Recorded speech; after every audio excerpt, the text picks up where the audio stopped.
أشهد أن لا إله إلا الله وحده لا شريك له وأشهد أن محمدا عبده ورسوله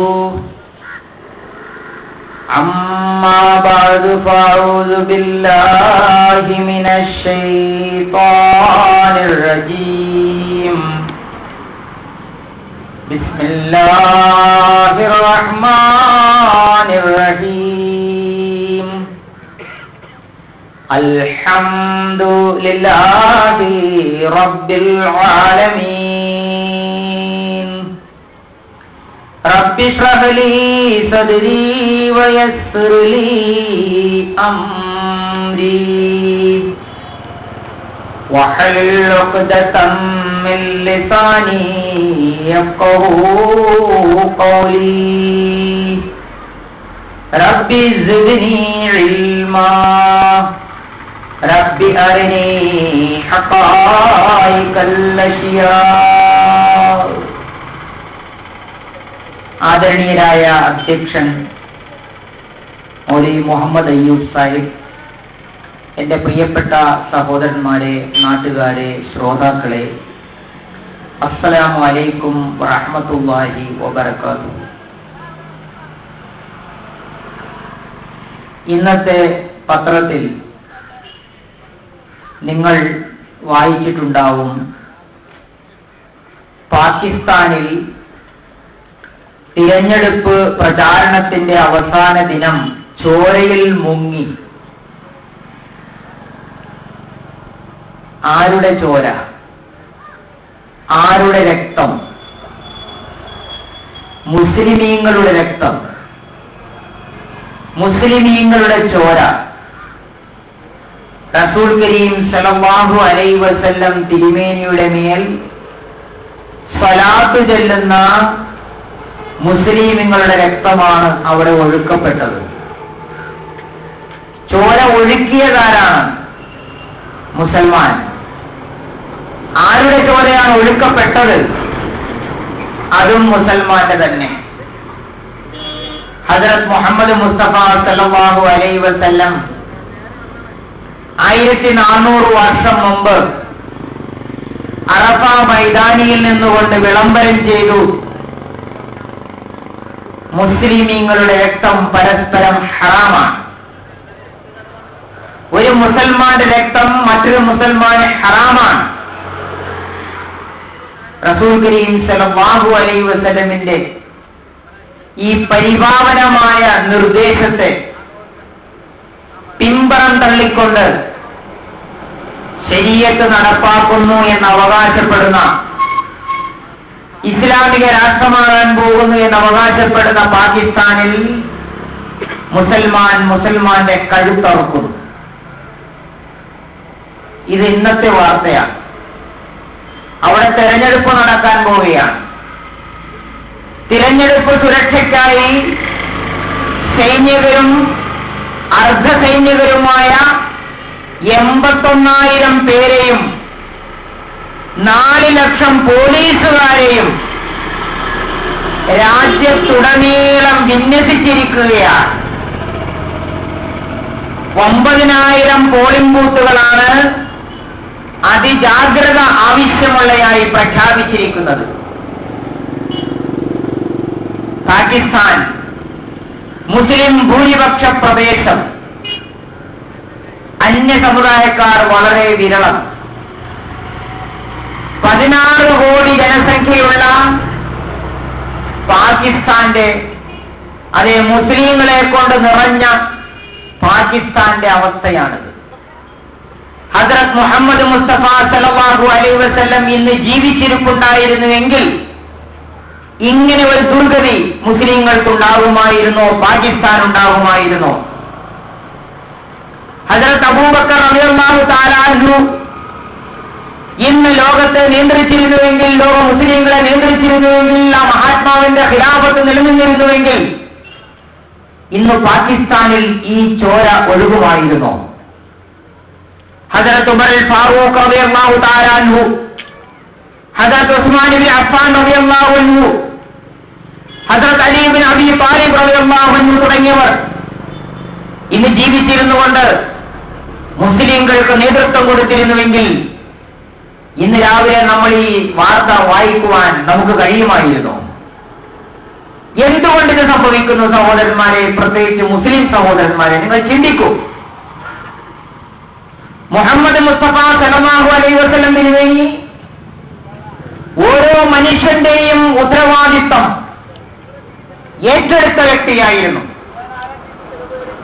ആ പുണ്യാത്മാവ് ഓരോ മനുഷ്യന്റെയും അവന്റെ കടമകൾ നിർവഹിച്ചിരുന്നു. അതിനുശേഷം ഖിലാഫത്തുണ്ടായി വന്നപ്പോഴും ഖലീഫമാരും മുസ്ലിങ്ങളുടെ പ്രശ്നങ്ങൾ പഠിക്കുകയും അവർക്ക് പരിഹാരം കാണിക്കുകയും ചെയ്തു. നുബൂവത്തിന്റെയും ഖിലാഫത്തിന്റെയും ഒന്നാമത്തെ ജോലി വിശ്വാസ പ്രചാരണമാണ്. ഇസ്ലാമിന്റെ സമാധാനത്തിന്റെയും ശാന്തിയുടെയും സന്ദേശം ലോകം മുഴുവനും എത്തിക്കുക എന്നതാണ് മുസ്ലിങ്ങളുടെ ബാധ്യത, ഖലീഫയുടെ ബാധ്യത. മുഹമ്മദ് മുസ്തഫ സല്ലല്ലാഹു അലൈഹി വസല്ലം തിരുമേനിയുടെ ജീവിതകാലത്ത് ഇറാനിലേക്കും റോമിലേക്കും ഒക്കെ റസൂൽ കരീം സല്ലല്ലാഹു അലൈഹി വസല്ലം തബ്ലീഗ് കത്തുകൾ, പ്രബോധന കത്തുകൾ എഴുതിയിരുന്നത് നിങ്ങൾ വായിച്ചിട്ടില്ലേ? കിസ്റോ കൈസറയെ ഇസ്ലാമിലേക്ക് ക്ഷണിച്ചുകൊണ്ട് റസൂൽ കരീം സല്ലല്ലാഹു അലൈഹി വസല്ലം കത്ത് എഴുതിയിരുന്നില്ലേ? ഹദരത്ത് അബൂബക്കർ റളിയല്ലാഹു അൻഹു ഈജിപ്തിലേക്കും ഷാമിലേക്കുമൊക്കെ മുസ്ലിങ്ങളെ അയച്ചുകൊണ്ട് ഇസ്ലാം പ്രചരിപ്പിച്ചിരുന്നില്ലേ? ഇസ്ലാമിന്റെ സന്ദേശം എത്തിക്കുന്നതിന് വേണ്ടി ആദ്യമായി മദീനയിലേക്ക് പോയ മുസ്അബ് ഇബ്നു ഉമൈറിനെ നമ്മൾ മറന്നുവോ? അപ്പോൾ ഒന്നാമത്തെ ദൗത്യം ഇസ്ലാമിക പ്രചാരണമാണ്. അത് 1400 വർഷങ്ങൾക്ക് മുമ്പ് മദീനയിൽ നിന്ന് ആ സന്ദേശം എത്തിയിരുന്നു. മദീനയിൽ നിന്ന്, മക്കയിൽ നിന്ന് ഒക്കെ ആ സന്ദേശം എത്തിയിരുന്നു. പക്ഷെ ഇന്ന് ഇസ്ലാമിക പ്രചാരണം നടത്താൻ, ഇസ്ലാമിന്റെ സന്ദേശം എത്തിക്കാൻ ഒരു കേന്ദ്രം എവിടെ? എവിടെ നിന്നാണ് ഇസ്ലാമിക പ്രചാരണം നടത്തേണ്ടത്? ആരാണ് നടത്തേണ്ടത്? അബൂബക്കറിനെ പോലെ, ഉമറിനെ പോലെയുള്ള റളിയല്ലാഹു അൻഹുമ ഒരു ഖലീഫ നമുക്ക് എന്തുകൊണ്ടില്ല? എന്ന് മാത്രമല്ല, ഈ ഖിലാഫത്താണ്, ഈ ഖലീഫയാണ് ജനങ്ങളുടെ ക്ഷേമകാര്യങ്ങൾ നോക്കിയിരുന്നത്. അവരാണ് മുസ്ലിങ്ങളുടെ വിധവകളെ സംരക്ഷിച്ചിരുന്നത്. അവരാണ് മുസ്ലിം കുട്ടികളുടെ വിദ്യാഭ്യാസ കാര്യങ്ങൾ നോക്കിയിരുന്നത്. ആ ഭരണമായിരുന്നു യതീമുകളെ സംരക്ഷിച്ചിരുന്നത്. വിവാഹ പ്രശ്നങ്ങളിൽ സഹായിച്ചിരുന്നത് ഈ ഖലീഫ അല്ലെങ്കിൽ ഖിലാഫത്ത് വ്യവസ്ഥയായിരുന്നു. മുസ്ലിങ്ങളുടെ ദാരിദ്ര്യം നിർമ്മാർജ്ജനം ചെയ്യുന്നതിന് വേണ്ടി പ്രവർത്തിച്ചിരുന്നത് ഈ ഖലീഫയായിരുന്നു. ആരാധനാലയങ്ങൾ നിർമ്മിച്ചിരുന്നത് ആ ഖലീഫയായിരുന്നു. സ്കൂളുകളും കോളേജുകളും ആതുര ശുശ്രൂഷ കേന്ദ്രങ്ങളും നടത്തിക്കൊണ്ട് മുസ്ലിങ്ങൾക്കും മറ്റുള്ളവർക്കും സേവനം ചെയ്തിരുന്നത് ആ ഖിലാഫത്ത് വ്യവസ്ഥയായിരുന്നു. കുടിവെള്ളത്തിനുള്ള പരിഹാരം കണ്ടിരുന്നത് ആ ഖിലാഫത്തായിരുന്നു. ആ ഖിലാഫത്ത് വ്യവസ്ഥയുടെ കീഴിൽ വലിയൊരു ഭരണവ്യവസ്ഥയായിരുന്നു ഉണ്ടായിരുന്നത്. അതൊക്കെ ഇന്ന് മുസ്ലിങ്ങൾക്ക് നഷ്ടപ്പെട്ടു. ഇന്ന് മുസ്ലിങ്ങൾക്കൊന്നുമില്ല.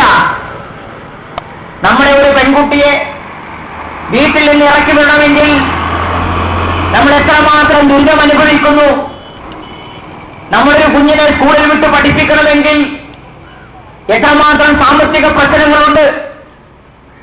നമ്മുടെ കുട്ടികൾക്ക് രോഗം വന്നു കഴിഞ്ഞാൽ, പ്രത്യേകിച്ച് ഈ പ്രദേശത്തുള്ള ആളുകൾ ഡോക്ടർക്ക് പോകാനും ആശുപത്രിയിൽ പോകാനും സാമ്പത്തികമായി എത്രമാത്രം വിഷമിക്കുന്നു. ഇതിനൊക്കെ മുസ്ലിങ്ങൾക്ക് സമാധാനമുണ്ടായിരുന്നത് ഖിലാഫത്തായിരുന്നു, ഖലീഫയായിരുന്നു. ഹദരത്ത് ഉമർ റളിയല്ലാഹു അൻഹുവിന്റെ കാലത്തെ ഭരണവ്യവസ്ഥ നിങ്ങൾ പഠിച്ചാൽ ഓരോ കാര്യങ്ങളും വ്യക്തമായി മനസ്സിലാകും സഹോദരന്മാരെ. പക്ഷേ ഇന്നതൊക്കെ നമുക്ക് നഷ്ടപ്പെട്ടു പോയി. ഇന്ന് കേവലം നമസ്കാരവും നോമ്പും അതുമായിട്ട് മാത്രം നമ്മൾ ചുരുങ്ങിപ്പോയി. മറ്റു കാര്യങ്ങളിലൊന്നും നമുക്ക് താല്പര്യമില്ല. നമ്മുടെ പ്രദേശത്തുള്ള മുസ്ലിങ്ങളുടെ സാധാരണക്കാരായ പൊതുജനങ്ങളുടെ സംരക്ഷണം ഏറ്റെടുക്കാൻ നമ്മുടെ മഹല്ലുകൾ തയ്യാറാകുന്നില്ല. നമ്മുടെ മുസ്ലിം നേതാക്കന്മാർ തയ്യാറാകുന്നില്ല. തയ്യാറാകാൻ അവർക്ക് കഴിയാത്തത് കൊണ്ടാണ്. എങ്ങനെയാണ് അവർ തയ്യാറാകുക? ഖിലാഫത്ത് വ്യവസ്ഥ ഉണ്ടായിരുന്നപ്പോൾ അതിന് വ്യക്തമായ സാമ്പത്തിക വ്യവസ്ഥ ഉണ്ടായിരുന്നു. അതിന് ബൈത്തുൽ മാൽ ഉണ്ടായിരുന്നു. ആ ബൈത്തുൽ മാലിൽ നിന്നാണ് ഇസ്ലാമിക പ്രചാരണത്തിന് വേണ്ടിയുള്ള ചിലവുകൾ നിർവഹിച്ചിരുന്നത്. മിഷണറിമാരെ, മൗലവിമാരെ, മുസ്ലിയാക്കന്മാരെ അയച്ചിരുന്നത് ഈ ഖിലാഫത്ത് വ്യവസ്ഥയുടെ കീഴിലായിരുന്നു. അവർക്ക് ബൈത്തുൽ മാലിൽ നിന്നാണ് വേതനം നൽകിയിരുന്നത്. അതുകൊണ്ട് പണ്ഡിതന്മാർക്ക്, മൗലവിമാർക്ക്, മുസ്ലിയാക്കന്മാർക്ക് ജനങ്ങളുടെ ക്ഷേമത്തിനായി സ്വതന്ത്രമായി പ്രവർത്തിക്കാനും ആരുടെയും മുമ്പിൽ മോശാനിച്ചു നിൽക്കാതെ അന്തസ്സോടുകൂടി തലയുയർത്തിക്കൊണ്ട് ദീനിനു വേണ്ടി അള്ളാഹുവിന്റെ വീട്ടുവേലക്കാരെന്ന നിലയിൽ പ്രവർത്തിക്കാൻ കഴിയുമായിരുന്നു. അതും ഇന്ന് നഷ്ടപ്പെട്ടുപോയി. ഇന്ന് നമ്മുടെ മഹലിൽ വരുന്ന മുസ്ലിയാക്കന്മാർക്ക്, മൗലവിമാർക്ക് നമ്മളാ കഴിയുന്ന ശമ്പളമാണ് നമ്മൾ കൊടുക്കുന്നത്. ആ ശമ്പളത്തിൽ പരിധിക്കുള്ളിൽ നിന്നുകൊണ്ടാണ് അവർ ഇസ്ലാമിന് വേണ്ടി സേവനം ചെയ്യാൻ നമ്മുടെ പ്രദേശത്തിനുള്ള കുട്ടികളെ പഠിപ്പിക്കുന്നത്. പക്ഷേ അവർക്ക് നീതിപൂർവ്വം പ്രവർത്തിക്കാൻ സാധ്യമല്ല. കാരണം സാമ്പത്തിക ബാധ്യതകൾ ഒരുപാടുള്ളതാണ് അവർക്ക്. അതുകൊണ്ട് സാമ്പത്തിക ശേഷി കൂടുതലുള്ള ആളുകളുമായിട്ടായിരിക്കും അവരുടെ സമ്പർക്കം. ഇതൊക്കെ നമ്മൾ കണ്ടുവരുന്ന കാര്യങ്ങളാണ്. എന്തുകൊണ്ട് സംഭവിച്ചു എന്ന് പറഞ്ഞാൽ ഖിലാഫത്ത് നഷ്ടപ്പെട്ടുപോയി. ഖിലാഫത്ത് വ്യവസ്ഥയിലൂടെ ഉണ്ടായിരുന്ന ആ ഭരണ സംവിധാനം തകർന്നുപോയി. അതുകൊണ്ട് നമുക്കൊന്നും ഇല്ലാതായി. മുഹമ്മദ് മുസ്തഫ സല്ലല്ലാഹു അലൈഹി വസല്ലം തിരുമേനി ഈ ലോകത്ത് വന്നത് ജനങ്ങളെ ദീൻ പഠിപ്പിക്കാൻ വേണ്ടിയാണ്, ജനങ്ങളെ ശുദ്ധീകരിക്കാൻ വേണ്ടിയാണ്. അവർക്ക് ഈ കൽപ്പനകളുടെ തത്വശാസ്ത്രം പഠിപ്പിക്കാൻ വേണ്ടിയിട്ടാണ്. 4 കാര്യങ്ങളാണ് അള്ളാഹു വിശുദ്ധ ഖുർആനിൽ പറഞ്ഞത് നബിയുടെ ദൗത്യമായി. അതെല്ലാം മുഹമ്മദ് മുസ്തഫ സല്ലല്ലാഹു അലൈഹി വസല്ലം ഭംഗിയായ നിലയിൽ ഈ ലോകത്ത് നിറവേറ്റിപ്പോയി. പക്ഷേ ആ കാലത്ത് തന്നെ നബി സല്ലല്ലാഹു അലൈഹി വസല്ലം മുഖേന അല്ലാഹു സുബ്ഹാനഹു വ തആല അറിയിച്ച വളരെ വിശദമായ മുസ്ലിങ്ങൾക്ക് സുവിശേഷം അറിയിക്കുന്ന ഒരു കാര്യമുണ്ട് വിശുദ്ധ ഖുർആനിൽ. അതുമായി ബന്ധപ്പെടുത്തിയിട്ടുള്ള ഖുർആനിക വചനമാണ് ഇവിടെ വിശുദ്ധ ഖുർആൻ പാരായണം ചെയ്ത മൗലവി സാഹിബ് കേൾപ്പിച്ചത്. ആ വചനത്തിൽ എന്താ പറഞ്ഞറിയോ? നമ്മളോട്, സാധാരണക്കാരായ മുസ്ലിങ്ങളോട് അല്ലാഹു തആല വാഗ്ദാനം ചെയ്യുകയാണ്. എന്നോടും നിങ്ങളോടും അല്ലാഹു വാഗ്ദാനം ചെയ്യുകയാണ്. ഇവിടെ നിൽക്കുന്ന ഓരോ മുസൽമാനോടും അല്ല, ഓരോ മനുഷ്യരോടും, ഏത് ജാതിയിൽപ്പെട്ടവനാണെങ്കിലും അവനോട് അല്ലാഹു തആല വാഗ്ദാനം ചെയ്തതാണ് അവർക്ക് സുന്ദരമായ രീതിയിലുള്ള ഒരു സംവിധാനം ഇവിടെ ഉണ്ടാകുമെന്ന്. എന്താണ് മുസ്ലിങ്ങളോട് പറഞ്ഞത്? വഅദല്ലാഹുല്ലദീന ആമനൂ മിൻകും വഅമിലുസ് സാലിഹാത്തി ലയസ്തഖലിഫന്നഹും ഫിൽ അർളി കമസ്തഖലഫല്ലദീന മിൻ ഖബ്ലിഹിം വലയുമക്കിനന്ന ലഹും ദീനഹും അല്ലദീ ഇർതദാ ലഹും വലയുബദ്ദിലന്നഹും മിൻ ബഅദി ഖൗഫിഹിം അംനാ യഅബുദൂനനി ലാ യുശ്രികൂന ബി ശൈആ വമൻ കഫറ ബഅദ ദാലിക ഫൗലൈക ഹുമുൽ ഫാസിഖൂൻ. ഖാല അല്ലാഹു അസ്സ വജൽ. വിശുദ്ധ ഖുർആനിൽ അല്ലാഹു പറയാണ്, വാഗ്ദാനം ചെയ്തു അല്ലാഹു. ആരോടാണ്? അല്ലദീന, യാതൊരുവർ ആമനു, അവർ വിശ്വസിച്ചു, മിൻകും, നിങ്ങളിൽ നിന്ന്, മുസ്ലിങ്ങളിൽ നിന്ന്, മുസ്ലിം ഉമ്മത്തിൽ നിന്ന്, വഅമിലുസ് സാലിഹാത്ത്, അവർ സൽക്കർമ്മം ചെയ്യുകയും ചെയ്തു. അതായത് വിശ്വസിക്കുകയും സൽക്കർമ്മം ചെയ്യുകയും ചെയ്ത ആളുകളോട് അല്ലാഹു തആല വാഗ്ദാനം ചെയ്തു, ലയസ്തഖലിഫന്നഹും, തീർച്ചയായും അവരെ ഖലീഫമാരാക്കുന്നതാണ്. ഇവിടെ ലാ എന്ന് പറയുന്നത് താക്കീദിന്റെ ലാമു എന്നാണ് അറബി ഭാഷയിൽ പറയുക. അതിൽ തന്നെ ലയസ്തഖലിഫന്ന നായും താക്കീദിന്റെതാണ്. അതായത് ഈ പറഞ്ഞ കാര്യത്തെ പ്രബലപ്പെടുത്തിക്കൊണ്ടാണ് ഈ കാര്യങ്ങൾ പറയുന്നത്. താക്കീതായ ലാമും താക്കീതായ നൂനും ഇട്ടുകൊണ്ട് പറയാണ്, ലയസ്തഖലിഫന്നഹും, അവരെ അല്ലാഹു ഖലീഫമാരാക്കുന്നതാണ്. ഫിൽ അർളി, ഭൂമിയിൽ, കമസ്തഖലഫല്ലദീന മിൻ ഖബ്ലിഹിം, അവർക്ക് മുമ്പുള്ളവരെ ഖലീഫമാരാക്കിയതുപോലെ. ഇത് ഖിലാഫത്ത് നൽകുമെന്ന് അള്ളാഹു വാഗ്ദാനം ചെയ്ത ആയത്ത് എന്ന അർത്ഥത്തിൽ ആയത്ത് ഖിലാഫത്തിന്റെ ആയത്ത് എന്നാണ് ഈ വചനത്തിന്റെ പേര്.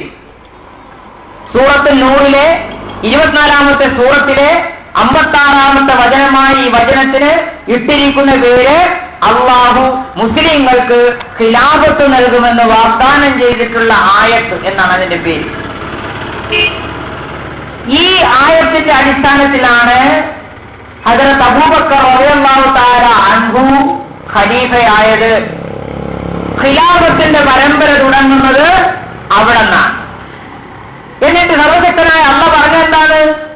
ആ ഖിലാഫത്ത് മുഖേന വലയുമക്കിനന്ന ലഹും ദീനഹുമുല്ലദീ ഇർതദാലഹും, അല്ലാഹു അവർക്ക് വേണ്ടി ഇഷ്ടപ്പെട്ട ആ മതത്തെ, ഇസ്ലാമിനെ, വലയുമക്കിനന്ന നിശ്ചയമായും ശക്തിപ്പെടുത്തുന്നതാണ്. അവിടെയും ലാമ് താക്കീതുകൊണ്ട്, നൂനെ താക്കീതുകൊണ്ട്.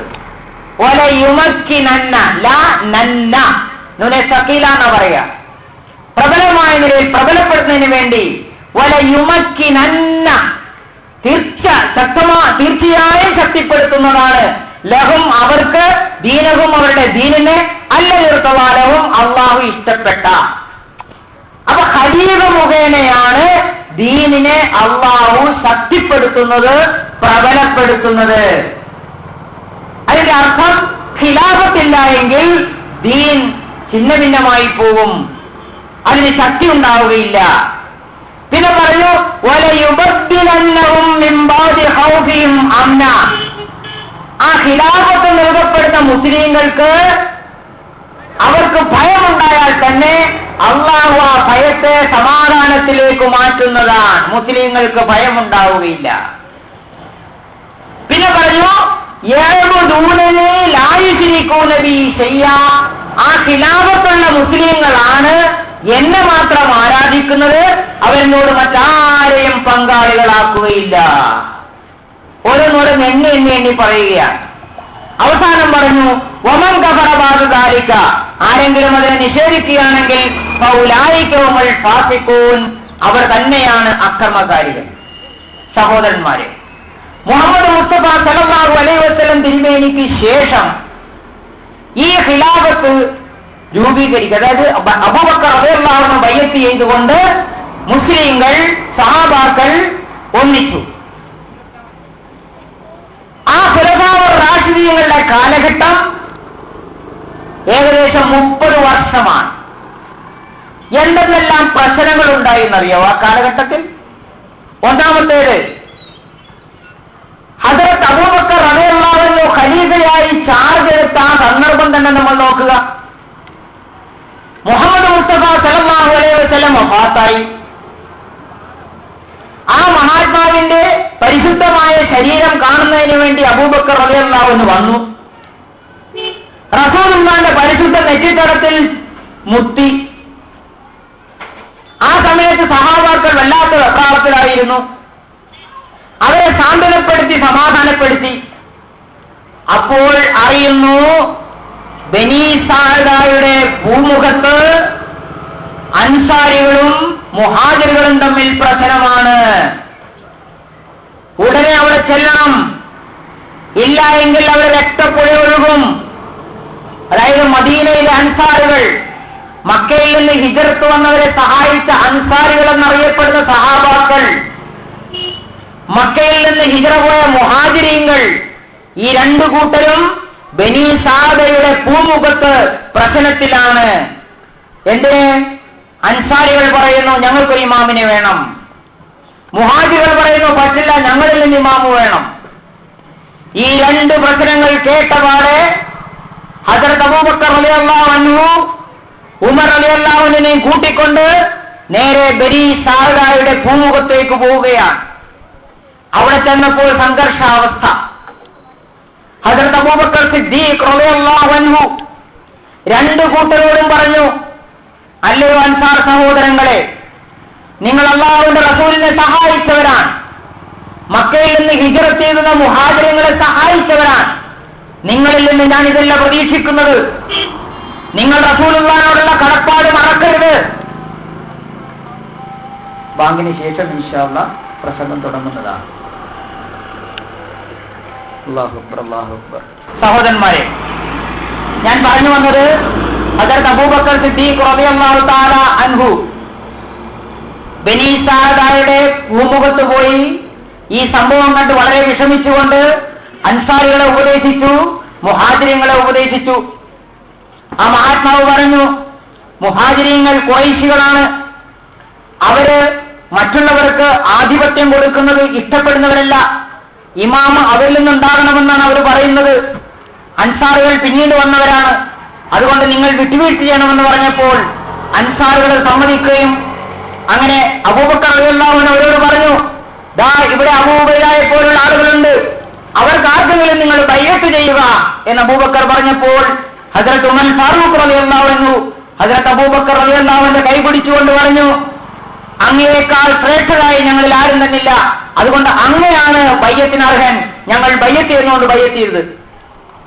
അങ്ങനെ അബൂബക്കർ റളിയല്ലാഹു അൻഹു ഖലീഫയായി കഴിഞ്ഞപ്പോൾ നേരിടേണ്ടി വന്ന പ്രശ്നങ്ങൾ, ഖലീഫ എന്ന നിലയിൽ അദ്ദേഹം എങ്ങനെയാണ് നേരിട്ടത്?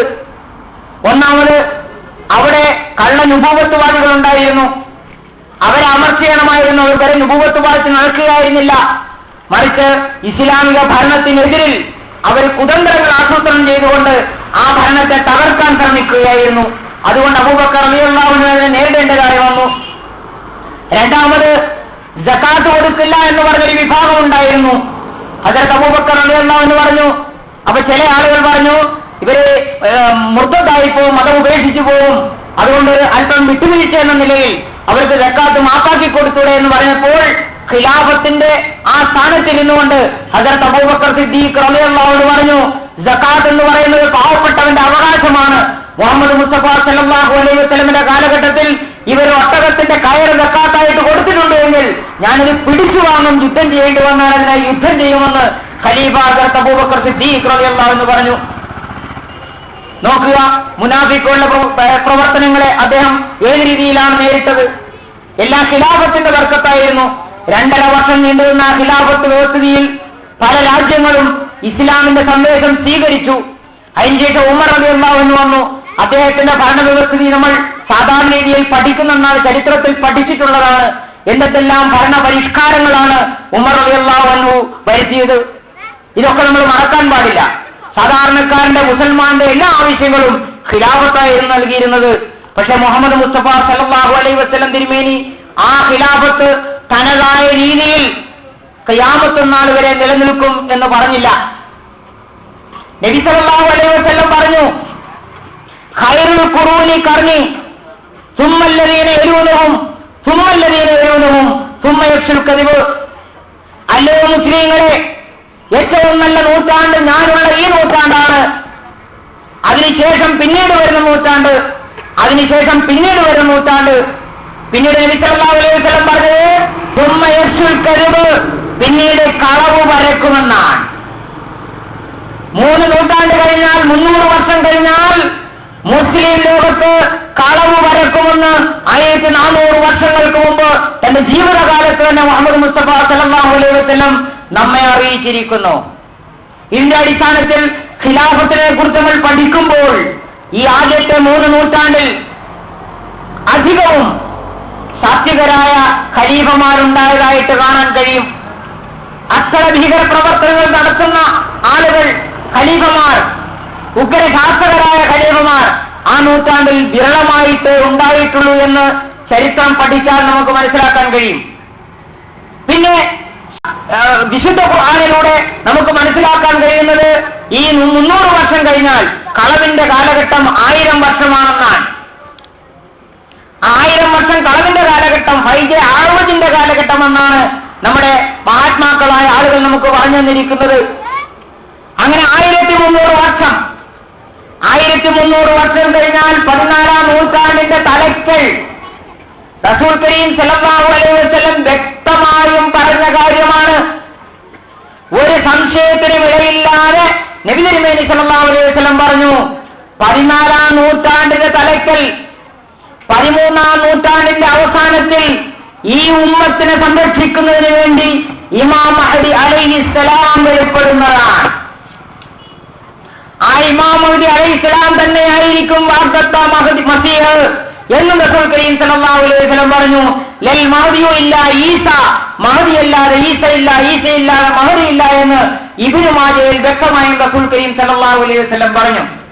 അതായത് കുരിശിന്റെ മേധാവിത്വ കാലമാകുന്ന ആ കാലഘട്ടത്തിൽ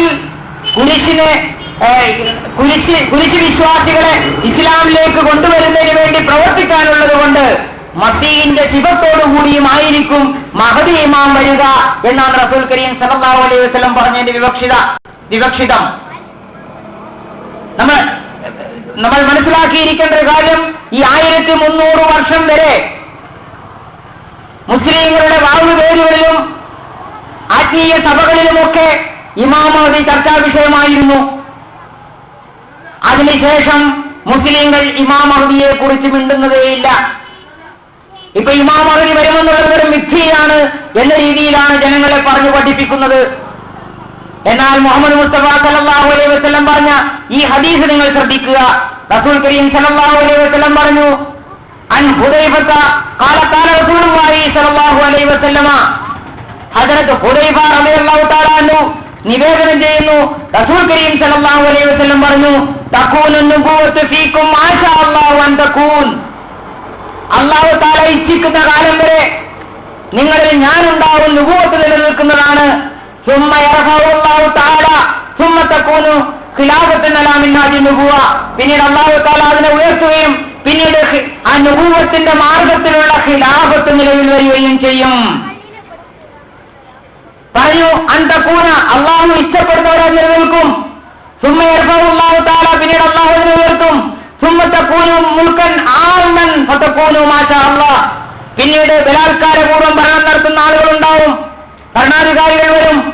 സുമ്മ യർഫഉ അല്ലാഹു തആല, പിന്നീട് അല്ലാഹു അതിനെ ഉയർത്തും. സുമ്മ തകൂനു മലിക്കൻ ജബരിയതൻ ഫയകൂനു മാശാ അല്ലാഹു അൻ യകൂൻ, അല്ലാഹു ഇച്ഛിക്കുന്നവരെ തുടരും. സുമ്മ യർഫഉ അല്ലാഹു തആല, പിന്നീട് അല്ലാഹു തആല അതിനെ ഉയർത്തും. പിന്നീട് മുത്ത് മുഹമ്മദ് മുസ്തഫ സല്ലല്ലാഹു അലൈഹി വസല്ലം മുസ്ലിങ്ങൾക്ക് അല്പം സമാധാനം കിട്ടുന്നതിന് വേണ്ടി ആ സുവാർത്തയും അറിയിച്ചു. സുമ്മ തകൂനു ഖിലാഫത്തുൻ അലാ മിൻഹാജിൻ നുബുവ്വ, പിന്നീട് നുബുവ്വത്തിന്റെ മാർഗത്തിലുള്ള ഖിലാഫത്ത് ഉണ്ടായി വരും. സുമ്മ സക്കത്ത്, പിന്നെ നബി സല്ലല്ലാഹു അലൈഹി വസല്ലം മൗനം ദീക്ഷിച്ചു, ഒന്നും മിണ്ടിയില്ല. അപ്പൊ ഈ ഖിലാഫത്തിന്റെ വ്യതിയാനത്തെ സംബന്ധിച്ച് പറഞ്ഞുകൊണ്ടുകൊണ്ട് അവസാനം അല്ലാഹുവിന്റെ റസൂൽ പറഞ്ഞത് നുബുവ്വത്തിന്റെ മാർഗത്തിലുള്ള ഖിലാഫത്ത് വീണ്ടും വരുമെന്നാണ്. സൂറ ജുമായിൽ ഒരു മഹാത്മാവ് വരുന്നതിനെ സംബന്ധിച്ച് പറയുന്നുണ്ട്. ഞാനതിന്റെ വിശദീകരണത്തിലേക്ക് ഇപ്പൊ പോകുന്നില്ല.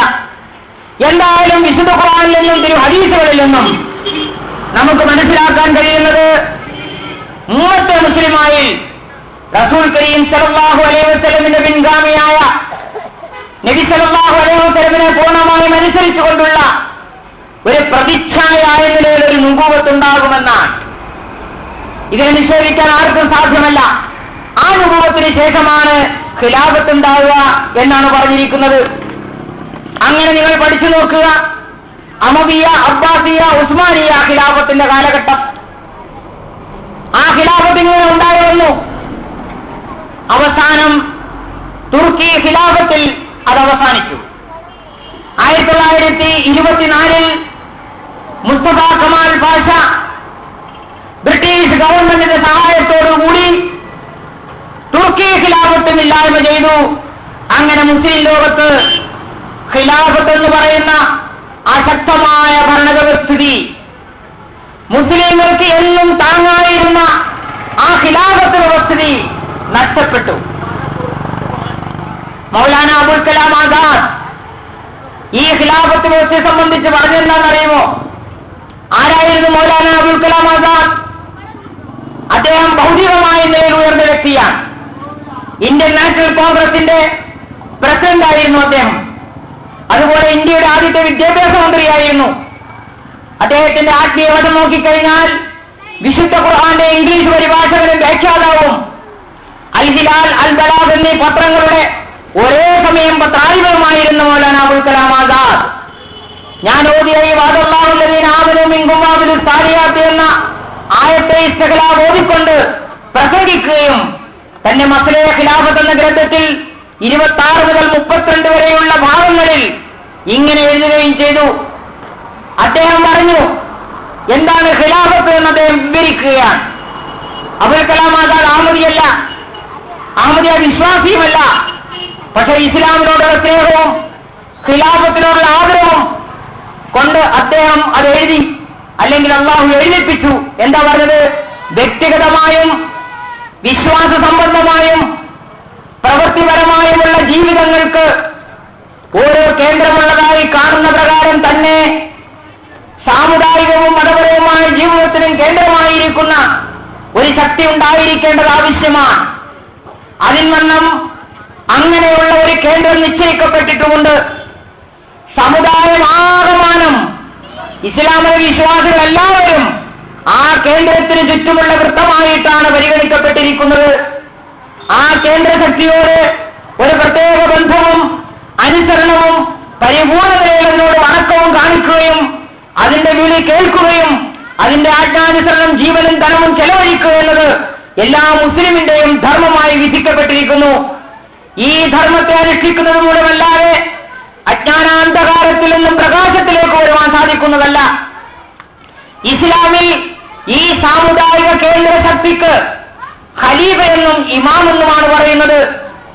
ഏതുവരെ ഈ കേന്ദ്രശക്തി അതിന്റെ സ്ഥാനത്ത് നിന്ന് വ്യതിചലിക്കാതിരിക്കുന്നുവോ, ഏതുവരെ അതിന്റെ അനുശാസനകൾ ഖുർആനിനും സുന്നത്തിനും അനുസൃതങ്ങളായിരിക്കുന്നുവോ, അതുവരെ അതിനെ അനുസരിക്കുകയും സഹായിക്കുകയും ചെയ്യുന്നത് അള്ളാഹുവിനെയും റസൂലിനെയും അനുസരിക്കുകയും സഹായിക്കുകയും ചെയ്യുന്നത് പോലെയാണ്.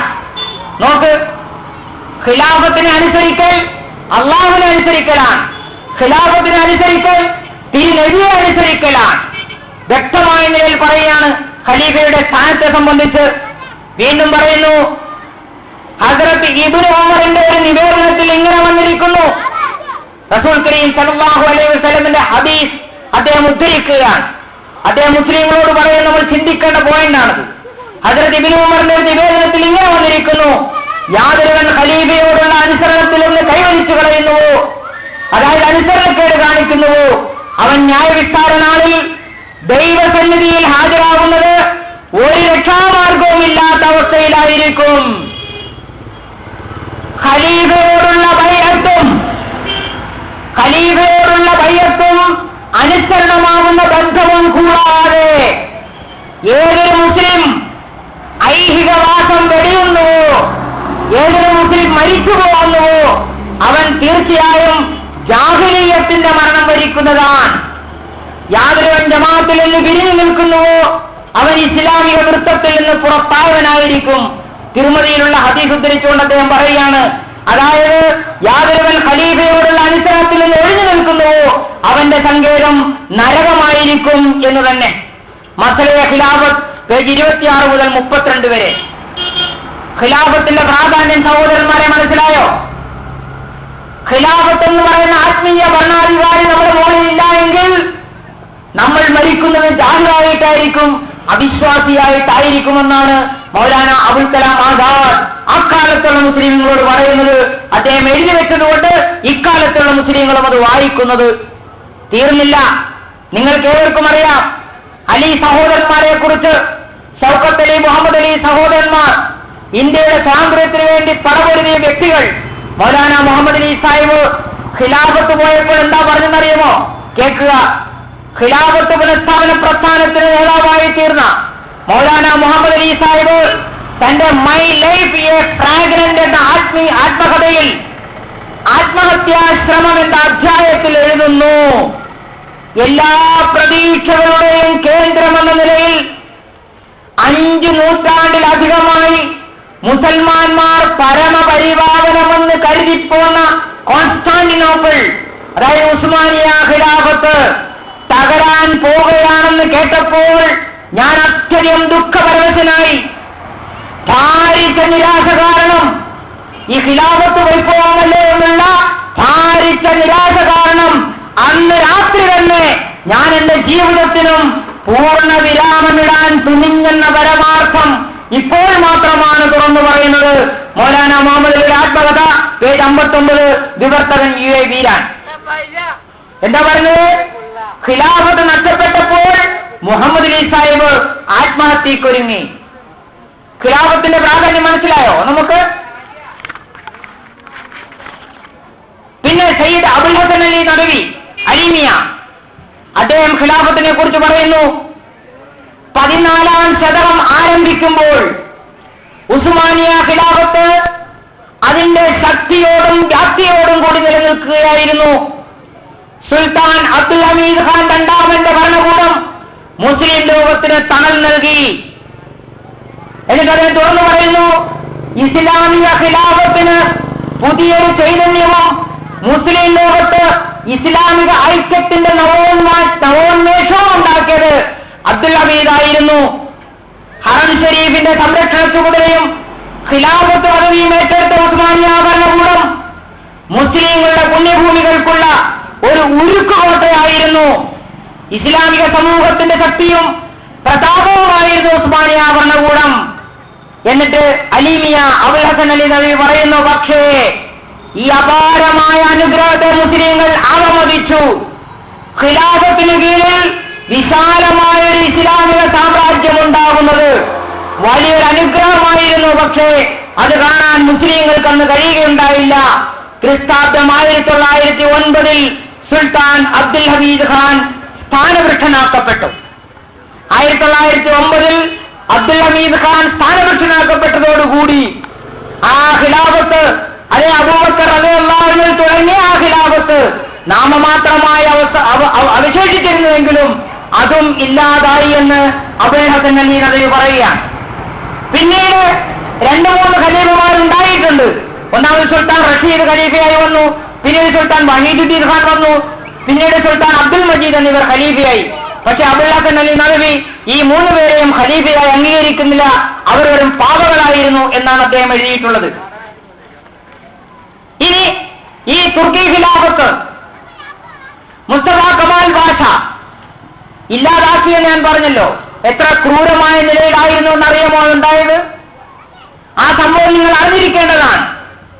അദ്ദേഹം ബ്രിട്ടീഷുകാരുടെ സഹായത്തോടെ തുർക്കിയുടെ അധികാരം പിടിച്ചെടുത്തു എന്ന് മാത്രമല്ല, ഈ നേരത്തെ പറഞ്ഞ ഈ അബ്ദുൽ മജീദ് ഖാൻ എന്ന അവസാനത്തെ ഖലീഫ, നാമമാത്രമായ ഖലീഫ, അദ്ദേഹത്തെ ഖലീഫയായി മുസ്തഫ കമാൽ പാഷ അംഗീകരിക്കണമെന്നും അദ്ദേഹത്തിന് ബൈഅത്ത് ചെയ്യണമെന്നും മുസ്ലിങ്ങൾ എല്ലാവരും അദ്ദേഹത്തെ അംഗീകരിക്കണമെന്നുള്ള ആവശ്യം ഞാൻ നേരത്തെ പറഞ്ഞതുപോലെ ഖിലാഫത്ത് പ്രസ്ഥാനത്തിന്റെ നായകനായിരുന്ന മുഹമ്മദ് അലിയെ പോലുള്ളവർ അത് വിളിച്ചു പറഞ്ഞു.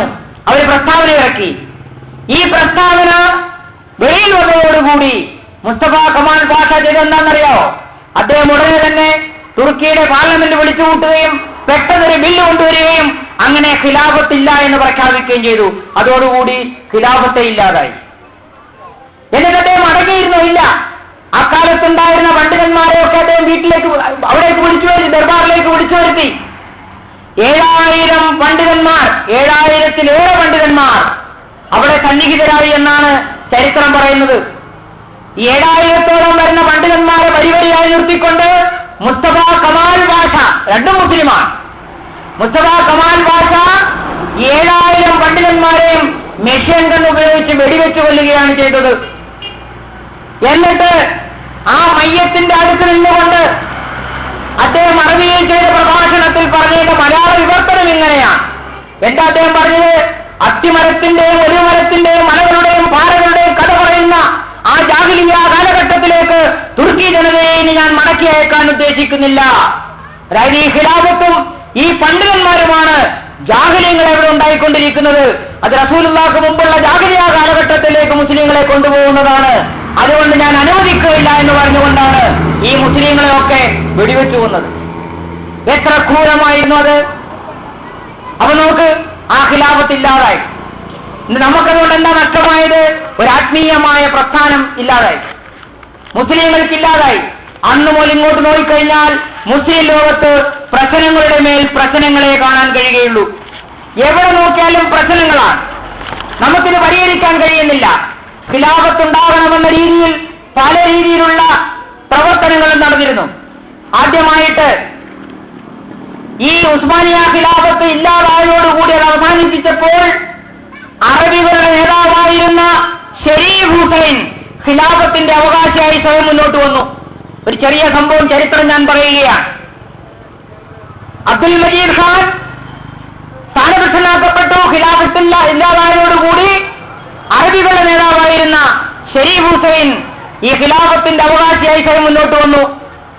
അറബികൾ അദ്ദേഹത്തെ പിന്താങ്ങി. മുസ്ലിം ലോകം അദ്ദേഹത്തിന് നേരെ അനുഭാവം കാണിച്ചു. ഇന്ത്യൻ മുസ്ലിങ്ങളും ആദ്യം അദ്ദേഹത്തെ അനുകൂലിച്ചിരുന്നു. ഷരീഫ് ഹുസൈന്റെ ഈ ഖിലാഫത്ത് കൈയടക്കലിനെ സംബന്ധിച്ച് ഒരു പ്രശസ്ത ചരിത്രകാരൻ പറയുന്നത് ഇങ്ങനെയാണ്. അദ്ദേഹം പറയുന്നു, വമ്പിച്ച ഒരു ഭരണാധികാരിയും ഇസ്ലാമിന്റെ മുഴുവൻ ഖലീഫയും ആയിത്തീരാനുള്ള വെമ്പലിൽ മക്കത്തെ ഷരീഫ് ഹുസൈൻ ബ്രിട്ടീഷ് പക്ഷത്ത് ചേർന്ന് തുർക്കികൾക്കെതിരെ ഉഗ്രമായ അറബിലാള സംഘടിപ്പിച്ചു. സിറിയൻ അറബികൾ മുസ്ലിങ്ങളും ക്രിസ്ത്യാനികളും ഒരുപോലെ ആ ലഹളയിൽ ഹുസൈനെ സഹായിക്കുകയുണ്ടായി. അവരുടെ നേതാക്കളിൽ പലർക്കും അതിന് തങ്ങളുടെ ജീവൻ തന്നെ വിലയായി കൊടുക്കേണ്ടി വന്നു. തുർക്കികൾ അവരെല്ലാം തൂക്കിലേറ്റുകയാണ് ചെയ്തത്. ഷരീഫ് ഹുസൈന്റെ ആ ഖിലാഫത്തിൽ നടന്ന സംഭവവികാസങ്ങളാണ്.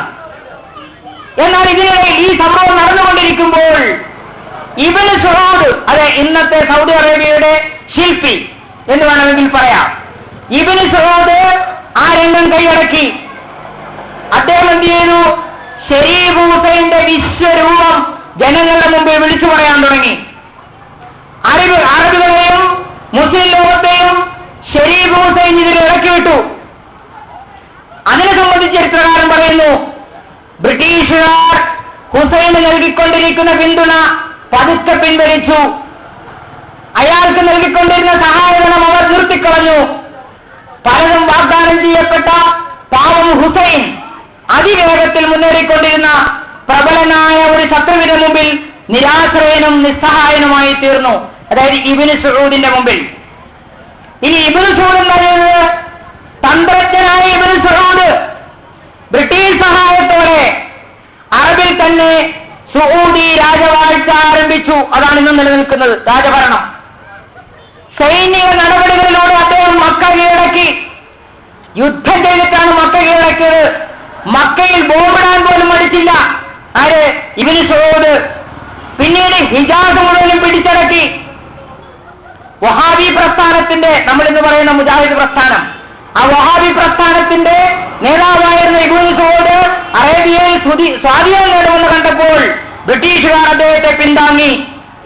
മക്കയിൽ ബോംബവർഷം കാരണം മുസ്ലിം ലോകം അദ്ദേഹത്തെ വെറുത്തുവെങ്കിലും അവരുടെ പ്രീതി പിടിച്ചുപറ്റാൻ വേണ്ടി ഇബ്നു സഊദ് എന്തായി എന്നറിയാമോ? 1928 ലോക മുസ്ലിം നേതൃസമ്മേളനം മക്കയിൽ വിളിച്ചുകൂട്ടി. ഇന്ത്യയിൽ നിന്ന് മൗലാന മുഹമ്മദ് അലി സാഹിബ് അതിൽ പങ്കെടുത്തു. പക്ഷേ അദ്ദേഹം ഖലീഫയാകുന്നില്ല, മറിച്ച് ഹറൈമൈൻ ഷരീഫ് സംരക്ഷകൻ, അതായത് മക്കയുടെ മദീനയുടെ സംരക്ഷകൻ എന്നുള്ള സ്ഥാനം കൊണ്ട് അദ്ദേഹം തൃപ്തിപ്പെടുകയാണ് ഉണ്ടായത്. എന്തായാലും ഇബ്നു സഊദ് അവിടെ കയറിയതിനു ശേഷമാണ് മഹാത്മാക്കളുടെ എല്ലാ കബറുകളും അടിച്ചുപൊളിച്ചത്. അടിച്ചുപൊളി എന്ന് പറയാൻ രണ്ടർത്ഥമുണ്ട് ഈ ഭാഷയിൽ. ഇതെന്ന് പറയാൻ തകർത്ത് തരിപ്പണമാക്കിയെന്ന അർത്ഥത്തിലാണ് ഞാൻ ഈ പറയുന്നത്. അവിടെ ചെന്നു കഴിഞ്ഞാൽ സഹാബിമാരുടെ കബറും നിങ്ങൾക്ക് കാണാൻ കഴിയില്ല. എല്ലാ ചരിത്ര സ്മാരകങ്ങളും അടിച്ചു നടത്തുന്നു. കാരണം അത് ശിർക്കാവെന്ന് പറഞ്ഞിട്ട് ചെയ്യുക, അതെന്തെങ്കിലും ആയിക്കൊള്ളട്ടെ. അങ്ങനെ അത് കഴിഞ്ഞു. അത് കഴിഞ്ഞപ്പോൾ 1930-33 കാലഘട്ടത്ത് ഈജിപ്തിലെ ഫുആദ് രാജാവ് ഖലീഫയാകാൻ ആഗ്രഹിച്ച ഒരാളായിരുന്നു. ആര്? ഈജിപ്തിലെ ഫുആദ് രാജാവ്. അതിനെക്കുറിച്ച് പണ്ഡിറ്റ് ജവഹർലാൽ നെഹ്റു പറയുന്നത് കേൾക്കുക. പണ്ഡിറ്റ് ജവഹർലാൽ നെഹ്റു പറയുന്നു, ഈജിപ്തിലെ ഫുആദ് രാജാവ് അയാളുടെ ദേശീയ വിരുദ്ധവും സ്വേച്ഛാപരവുമായ വിക്രിയകൾ നാം കണ്ടു കഴിഞ്ഞതാണ്. ഖലീഫ സ്ഥാനത്തിന്മേൽ കണ്ണുവെച്ചുകൊണ്ടിരിക്കുകയാണ്. അക്കാലത്ത് അദ്ദേഹം എഴുതുകയാണ്. പല രീതിയിലുള്ള വൃത്തികെട്ട ജീവിതവുമായിരുന്നു ഫുആദ് രാജാവിൻ്റേത്. അദ്ദേഹം പറയുന്നു, ഇതെല്ലാം നമ്മൾ കണ്ടു കഴിഞ്ഞാൽ ഞാൻ വിവരിച്ചതാണ്. അതിനുശേഷം പറയുകയാണ്, അദ്ദേഹം ഖലീഫയാകാൻ ആഗ്രഹിച്ചു. എന്നാൽ ആർക്കും അയാളെ വേണ്ട. ഈജിപ്തിലെ സ്വന്തം ജനങ്ങൾ കൂടെ അയാളെ വേണ്ട. ഹുസൈൻ ആകട്ടെ തന്റെ പരാജയത്തോടുകൂടി സ്വയം കയ്യേറ്റ ഖലീഫ സ്ഥാനം കൈയൊഴിക്കുകയും ചെയ്തിരുന്നു. വിശ്വചരിത്രാവലോകം പേജ് 1063. അങ്ങനെ 1936 ഫുവാദിന്റെ മകൻ ഫുവാദ് പോയി. അയാൾ ഖലീഫയാകാൻ കഴിഞ്ഞില്ല. അയാളുടെ മകൻ വന്നു, ഫാറൂഖ് രാജാവ്. അയാളും ഖലീഫയാകാൻ കൊതിച്ചു. പക്ഷെ ഖലീഫയായിട്ടില്ല ആരും. അയാൾ എന്താ ചെയ്തത്? വലിയ താടി വളർത്തി. കാരണം ഖലീഫയ്ക്ക് താടി വേണമല്ലോ. എന്ന് മാത്രമല്ല, ആത്മീയ പരിവേഷം അണിഞ്ഞു. വലിയ വലിയ ജുബ്ബയും തലയെക്കെട്ടും ഒക്കെ വെച്ചിട്ട് താൻ ഒരു ആത്മീയ പുരുഷനാണെന്ന് ചമഞ്ഞു.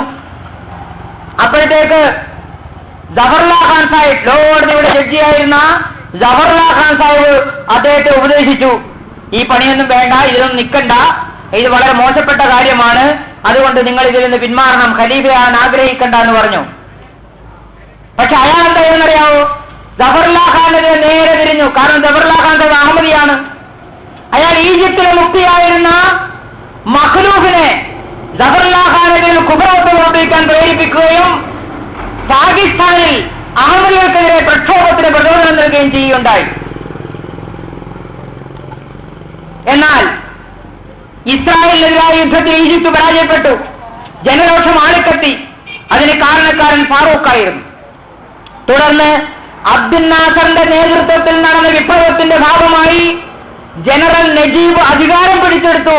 ഫാറൂഖിനെ ചവിട്ടി പുറത്താക്കി. അവിടുന്ന് ഫാറൂഖ് രാജാവ് നാടുവിട്ടോടി. അവസാനം യൂറോപ്പിലെ ഏതോ ഒരു ആശുപത്രിയിൽ വെച്ച് ആരോരുമില്ലാതെ അയാളുടെ അന്ത്യമുണ്ടായി. ഖലീഫയാകാൻ ആഗ്രഹിച്ചയാളാണ്. പിന്നീട് ഖിലാഫത്തിന്റെ കാമുകനായി വന്നത് ഫൈസൽ രാജാവാണ്. സൗദി അറേബ്യയിലെ ഫൈസൽ രാജാവ്. അയാൾക്ക് അഹമ്മദിയ ജമാഅത്തിനോട് ആദ്യമൊക്കെ വലിയ ഇഷ്ടമായിരുന്നു. 1926 ലണ്ടനിൽ അഹമ്മദിയ പള്ളി ഉദ്ഘാടനം ചെയ്യാൻ വേണ്ടി വരാമെന്നേറ്റ ഫൈസൽ രാജാവ് ലണ്ടനിൽ എത്തിയെങ്കിലും സമയത്ത് വന്നില്ല. കാരണം അദ്ദേഹത്തിന്റെ പിതാവിന്റെ ആ ഉപദേശമായിരുന്നു, അഹമ്മദിയ പള്ളി ഉദ്ഘാടനം ചെയ്യാൻ പോകണ്ട, അതുകൊണ്ട് അദ്ദേഹം മുങ്ങിക്കളയാണ് ചെയ്തത്. പക്ഷേ ഈ ഫൈസൽ രാജാവിന് ഖലീഫയാകാൻ വേണ്ടിയിട്ട് അദ്ദേഹം എന്താ ചെയ്യുന്നറിയാമോ? റാബിത്തത്തുൽ ആലമിൽ ഇസ്ലാമിയ, വേൾഡ് മുസ്ലിം ലീഗ് ഉണ്ടാക്കി.